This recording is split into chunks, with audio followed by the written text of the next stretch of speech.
karena agak menggebu-gebu ya. Nggak apa-apa, silakan. Ya, saya izin berdiri ya, Cak Imin, sebagai supaya dilihat juga oleh teman-teman semuanya. Oke. Assalamualaikum warahmatullahi wabarakatuh. Perkenalkan, nama saya Tiara Mas Rifa Lubis, saya dari Universitas Muhammadiyah Profesor Dr. Hamka dan juga Ikatan Mahasiswa Muhammadiyah. Sebelumnya saya minta izin kepada kakak moderator, mohon berikan waktu paling tidak 2 menit kepada saya untuk menyampaikan gagasan ini. Karena kami semua kan di sini kan forum demokrasi. Teman-teman ini semuanya, apa yang kami sampaikan itu adalah masukan terhadap forum ini. Jadi kalau misalnya dibatasi oleh waktu, semuanya itu tidak tersampaikan. Apalagi bertemu dengan Caimin kan tidak mudah. Ya, terima kasih juga kepada Al Mukarram Caimin sudah hadir bersama kami pada kesempatan ini. Gagasan yang ingin saya sampaikan, saya tidak ingin menanyakan, tapi saya ingin mengadu gagasan. Oke, saya disuruh duduk Caimin, sebentar, saya duduk dulu. Coba biar agak tenang dikit kita. Okay. Sebenarnya begini Caimin. Indonesia 2024 atau yang sering kita dengar Indonesia Emas 2045 itu adalah, menurut saya itu adalah halusinasi atau mimpi di siang bolong.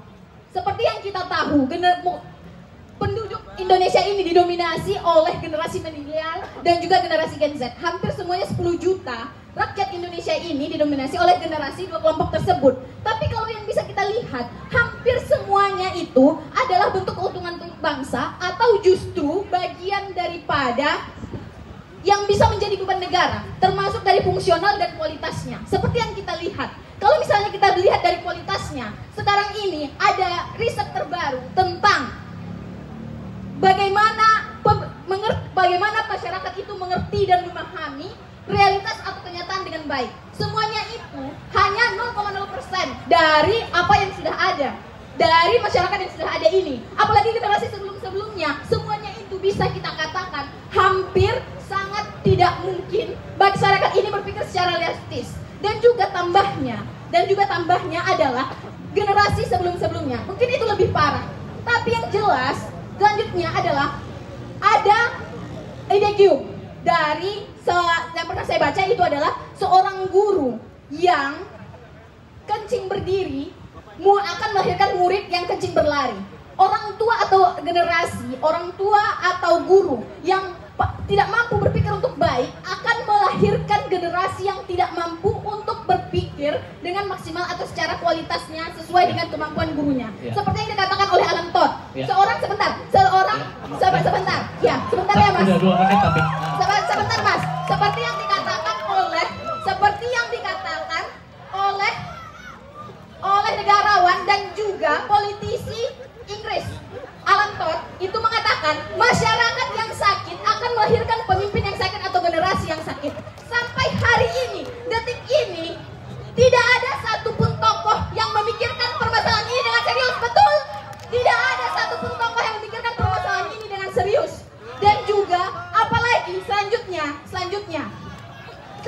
adalah bagaimana ya, sebentar teman-teman. Selanjutnya adalah bagaimana setiap permasalahan ini tidak ada tanggung jawabnya atau juga referensinya kepada kami dari tokoh-tokoh, dan juga hanya sekedar, apalagi tokoh-tokoh yang terkenal, hanya sekedar intelektual entertainment atau sekedar intelektual entertainment atau sekedar intelektual masturbation, atau yang pada akhirnya menjadi hanya romansa. Ini terakhir, ini berhubungan dengan capres, terakhir. Ada gagasan Caimin, bukan gagasan Caimin, ada gagasan paslon nomor 1, terutama Caimin, tentang akan memberikan ruang dan kesempatan kepada kami generasi muda untuk ikut membangun dengan generasi bangsa ini, terutama di daerah pedesaan, seperti yang dikatakan oleh Caimin pada suatu media kemarin. Nah, tapi terutama di bagian intelektual di daerah pedesaan sebagai pusat pertumbuhan ekonomi intelektual dan budaya. Cukup. Apakah ini bukan romansa berpolitikan? Apakah ini bukan romansa politik dan juga romansa kekuasaan yang ditawarkan paslon nomor 1? Terima kasih. Ini yang terakhir. Tadi terakhir. Kita berdemokrasi dulu ya. Kita berdemokrasi dulu. Ini terakhir. Bagaimana terakhir? Sebentar. Ini adalah kenyataan. Bagaimana Caimin, tolong dengarkan dulu. Bagaimana Ya, Pak, saya dengar. kami bisa untuk hidup di desa, membangun karir, sementara tanah-tanah di desa itu sudah dikuasai oligarki kapitalis nasional maupun temperadornya, dan juga dikuasai oleh oligarki kapitalis globalis. Oke, cukup. Kita mengerti. Semuanya itu Kita mengerti. bagaimana? Kita mengerti, Mbak. Dan juga Siap. Sudah, cukup. jangan lupa di PSN dan semuanya. Sudah. Mbak, maaf, kita ada. Saya ini Nanti lagi ya. ini bukan Nanti memberikan ya. pertanyaan. Mbak, Karena kasih yang saya lain, ini Mbak. memberikan tanggapan terhadap gagasan saya. Terima kasih teman-teman semua. Terima kasih. Perjuangan kita harus berjuang. Terima kasih Kak. Silakan duduk dulu.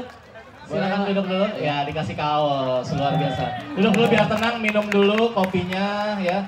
Oke. Terima kasih Mbak ya. Maaf Gus ya. Kita akan demokrasi Gus ini Gus. Iya. Ya. Terima kasih terima dari IMM mana IMM Duduk dulu. UHAMKA. Mbak suruh duduk. Dari ya. seluruh pertanyaan panjang itu jawabannya satu kata, perubahan. Wow, perubahan. Terima kasih Gus. Jawaban yang sangat menjelaskan kita. Jadi begini, 10 tahun saya bersama pemerintahan SBY, 10 tahun saya bersama pemerintahan Jokowi. Semua tahu, semua punya concern, semua punya perhatian apa yang disebut bonus demografi. Tapi pertanyaannya tidak ada program-program konkret yang benar-benar menyambut bonus demografi itu. Apa pertanyaannya? Karena hanya menjadi concern. Yang dibutuhkan bukan concern, tapi betul-betul political will, kemauan politik yang bagi saya, Amin, Anies Muhaimin menyatakan bahwa negara mengeluarkan anggaran untuk kaum muda adalah investasi yang akan menghasilkan banyak hal. Baik, terima kasih. Perubahan. Oke, cukup ya. Cukup ya. Oke, bentar ya. Tenang dulu. Sebelum Luar kita biasa, saya suka semangatnya. Warga Depok, tepuk tangan dulu dong. Gimana Gus, luar biasa antusias warga Depok ya. Mantap. Tapi sebelum itu kita kasih Cerdas dulu. tahu dulu aturannya. Ya. Yang pertama, nanti setelah nanya